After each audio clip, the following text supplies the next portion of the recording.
옛날 옛적 아름다운 자연과 고즈넉한 산세로 둘러싸인 한국의 서산 지역에는 특별한 전설이 내려오고 있었습니다. 바로 황금 눈물이라 불리는 신비한 보물에 대한 이야기였습니다. 서산 너머 깊은 숲 한가운데 드넓은 호수가 있었는데 그 호수는 특이하게도 은은한 황금빛을 띠고 있어서 마치 태양이 호수에 녹아든 듯 아름다운 광경을 연출하곤 했습니다. 이 호수에 관한 전설은 이러했습니다. 오래전 서산 지역에는 한 아름다운 정령이 살고 있었습니다. 그녀의 이름은 소하라고 했습니다. 소하는 숲과 호수를 지키는 수호자였는데 그녀의 미모와 마음씨는 실로 천상의 것과 같았습니다. 그녀에게는 마법 같은 능력이 있었으니 바로 인간의 슬픔과 기쁨을 감지하고 그에 응하는 힘이었습니다. 소하의 존재로 인해 서산의 사람들은 매일의 일상 속에서도 큰 행복을 느낄 수 있었습니다. 어느 날 서산에는 큰 위기가 닥쳐왔습니다. 갑작스럽게 몰려온 가뭄 때문에 곡식이 자라지 않자 사람들은 점점 지쳐갔고 기운을 잃어갔습니다. 서산의 사람들은 소하에게 도움을 청하기로 마음먹었지요. 그들은 대나무와 이슬로 만든 특별한 악기를 준비해 소하에게 간절한 부탁을 하였습니다. 그 기도 소리와 함께 소하는 호수 위에 나타났습니다. 그녀는 인간들의 슬픔을 감지하고 연민의 마음으로 한숨을 내쉬었습니다. 그 한숨이 그치는 순간 그녀의 눈에서 맑고 은은한 황금빛 눈물 한 방울이 떨어졌습니다. 그 눈물은 호수를 황금색으로 물들였고 놀랍게도 그 해로부터 서산에는 다시 풍요로움이 깃들기 시작했습니다. 소하의 눈물이 만들어낸 호수는 그 후로 황금 눈물 호수라 불리게 되었고 서산의 사람들은 늘 그 호수를 보며 감사한 마음을 잊지 않았습니다. 시간이 흘러 소하의 이야기는 전설로 남았고 서산 사람들은 그 호수를 찾아와 고마움과 평안을 찾곤 했습니다. 어느 해 외지의 한 남자가 서산에 찾아왔습니다. 그는 황금 너머 보물이라는 전설을 듣고 특유의 호기심과 탐욕으로 가득 차 있었습니다. 그는 황금 눈물 호수를 찾아갔고 무엇인가를 발견하려는 듯 탐사하기 시작했습니다. 하지만 그는 호수에 가까이 다가갈수록 이상한 일이 일어나는 것을 느꼈습니다. 그의 탐욕이 커질수록 그의 주변에서 자꾸 작은 사고가 발생하기 시작한 것이었습니다. 그러던 중 큰 나뭇가지가 떨어져 그의 길을 막았습니다. 그 순간 그는 소하의 목소리를 듣게 되었습니다. 정말로 원하는 것이 무엇인지 다시 생각해보세요. 당신이 얻고자 하는 것이 무엇인지 돌아보아야 합니다. 이 말에 그는 그제야 자신의 탐욕을 성찰하게 되었고 그의 가슴 속에서 잊고 있었던 진정한 행복에 대한 기억이 떠올랐습니다. 그는 비로소 마음을 비우고 고요한 호수의 아름다움에 감사하게 되었습니다. 남자는 그 후로 서산의 한 마을에 정착하여 사람들에게 자신이 겪은 변화를 전하며 자연과 함께하는 삶을 선택했다고 합니다. 그의 이야기는 또 다른 전설로 남아 사람들이 황금 눈물 호수를 찾을 때마다 욕심보다는 고요한 마음을 되새기게 하는 훈계가 되었습니다. 이렇게 서산의 황금 눈물 전설은 오랜 세월 사람들 사이에 전해지며 진정한 행복이 물질적인 것이 아닌 마음의 고요와 화평에 있음을 일깨워 주었습니다. 두 번째 이야기. 옛날 옛적 한국의 광활한 들판과 깊은 산속에 자리잡은 공주라는 아름다운 마을이 있었습니다.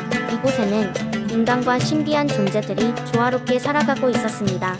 이 마을의 큰 매력 중 하나는 끝없이 펼쳐진 들판과 그 너머로 흐르는 맑고 푸른 금강이었습니다.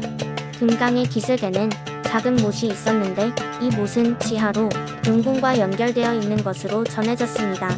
공주는 5명의 남매 중 막내딸로 태어났습니다. 그녀의 이름 은근이였고 그녀는 마을 사람들 사이에서 가장 아름답고 친절한 아이로 유명했습니다. 그러나 그녀의 진짜 비밀은 그녀가 사람들과 신비한 존재들을 잇는다리 역할을 하고 있었다는 것이었습니다. 금이는 어렸을 때부터 귀신과 요괴를 볼 수 있었고 그들과 친구가 되어 마을을 지켜주겠다는 약속을 했습니다. 공주의 여름은 유난히 무더웠습니다. 어느 날 금이는 금강가에서 우연히 작은 녹색 도깨비를 만나게 되었습니다. 그 도깨비는 이름이 도리였고 작은 체구에 비해 아주 힘이 센 도깨비였습니다.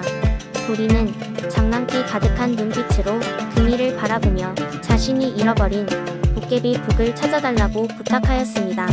도깨비 북은 특별한 물건이었는데 그것을 치면 어떤 소원이든 이룰 수 있다고 전해졌습니다.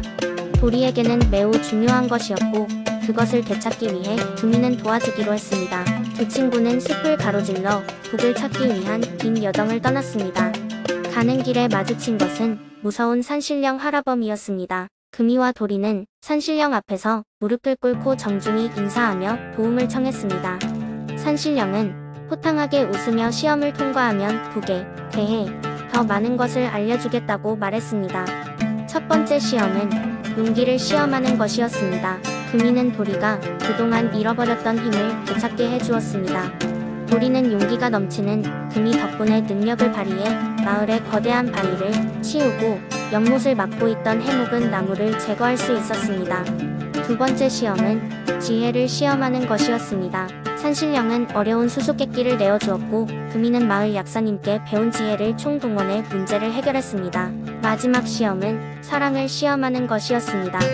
산신령은 금이와 도리의 우정을 시험하며 서로의 마음을 확인할 기회를 주었습니다. 금이는 자기의 소원을 버리고 친구의 소원을 이뤄주겠다는 마음을 산신령에게 전했습니다. 이 모든 시험을 통과하자 산신령 할아범은 감동하여 숨겨진 도깨비 북의 비밀을 가르쳐 주었습니다. 그것은 바로 도리가 원래 잃어버렸다고 생각했던 북이 금이의 순수한 마음과 도리에게 전하고자 했던 우정 속에 숨겨져 있었다는 것. 그 순간 모 속에서 밝은 빛과 함께 북이 하늘 높이 떠올랐습니다. 금이와 도리는 기쁨의 눈물을 흘리며 서로를 껴안았습니다. 함께한 모험을 통해 그들은 단순한 친구를 넘어 평생의 소중한 동반자가 되었습니다. 금이는 마을로 돌아갔고 도리는 용궁으로 돌아갔습니다. 금강의 물소리는 여전히 시원하고 금이는 마을 사람들과 다시 일상을 이어갔지만 항상 도리가 그리웠습니다. 하지만 금이는 알았습니다. 그들은 언제든지 다시 만날 수 있을 것이며 공주 마을과 금강 그리고 신비한 존재들이 머무는 이곳이 언제나 둘의 마음속에 살아있을 것이라는 것을. 세 번째 이야기. 옛날 옛적 한국의 태백산맥에는 아름다운 자연과 신비로운 생명체가 어우러져 살고 있었습니다. 이곳은 울창한 숲과 아름다운 계곡 그리고 웅장한 산으로 둘러싸여 있어 사람들의 발길이 쉽게 닿지 않는 신비로운 장소였습니다. 태백산맥의 가장 높은 봉우리 위에는 전설적인 용이 살고 있다는 이야기가 전해져 내려오고 있었습니다. 그 용의 이름은 청룡이었으며 그는 어느 날 밤 태백산맥에 내리치던 커다란 번개와 함께 하늘에서 내려왔다고 합니다.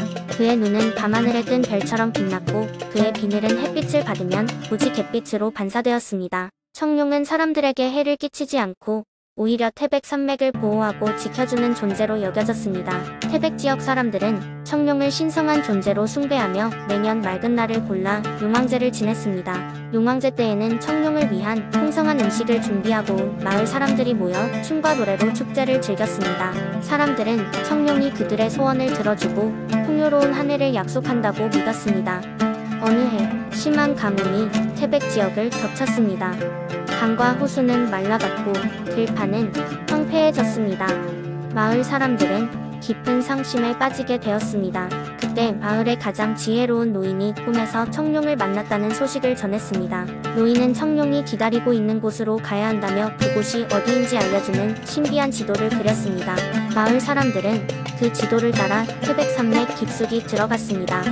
신비로운 숲을 지나 웅장한 폭포를 넘어 그들은 마침내 청룡이 내려다보고 있는 신성한 호수에 도착했습니다. 마을 사람들은 청룡을 위해 미리 준비한 제물을 바치며 그들의 힘겨운 현실에 대한 구원을 간청했습니다.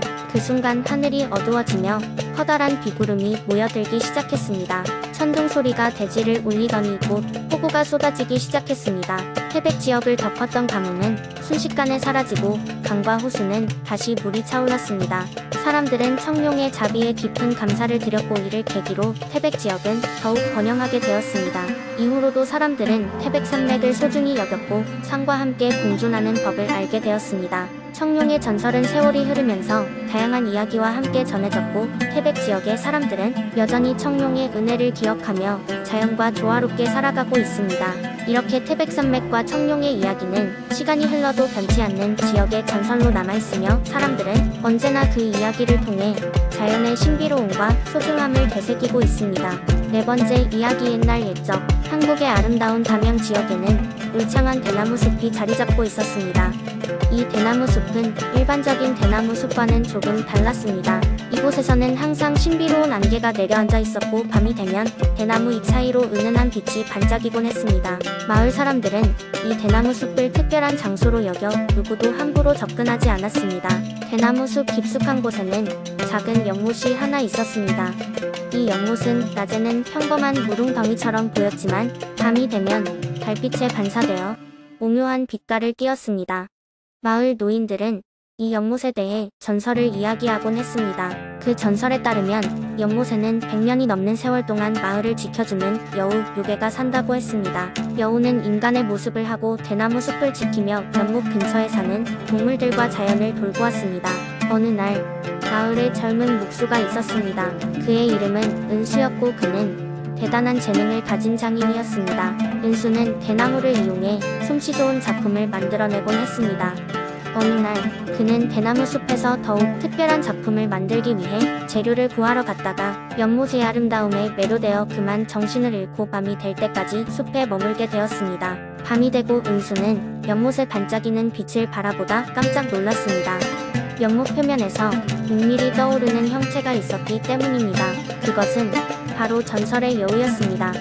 아름다운 여우는 은수에게 다가와 그가 숲과 연못의 평화를 해치지 않는다면 대나무로 특별한 작품을 만드는 데 필요한 영감을 주겠다고 했습니다. 은수는 여우의 제안을 흔쾌히 받아들였고 여우는 밤새 그와 이야기를 나누며 대나무와 연못의 이야기를 들려주었습니다. 여우와의 만남 후 은수는 대나무를 이용해 더욱 훌륭하고 특별한 작품을 만들 수 있었습니다. 그의 작품은 왕실에까지 알려지며 담양의 명성을 높였습니다. 은수는 이 모든 것이 여우의 은총이라 믿었고 항상 대나무 숲을 다룰 때에는 특히 주의를 기울였습니다.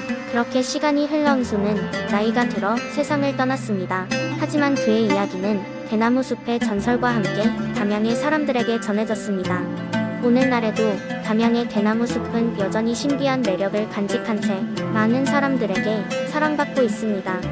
그리고 은수의 이야기는 대나무 숲을 찾는 사람들에게 경이로움과 조심스러움을 일깨워주는 전설로 남아 있습니다.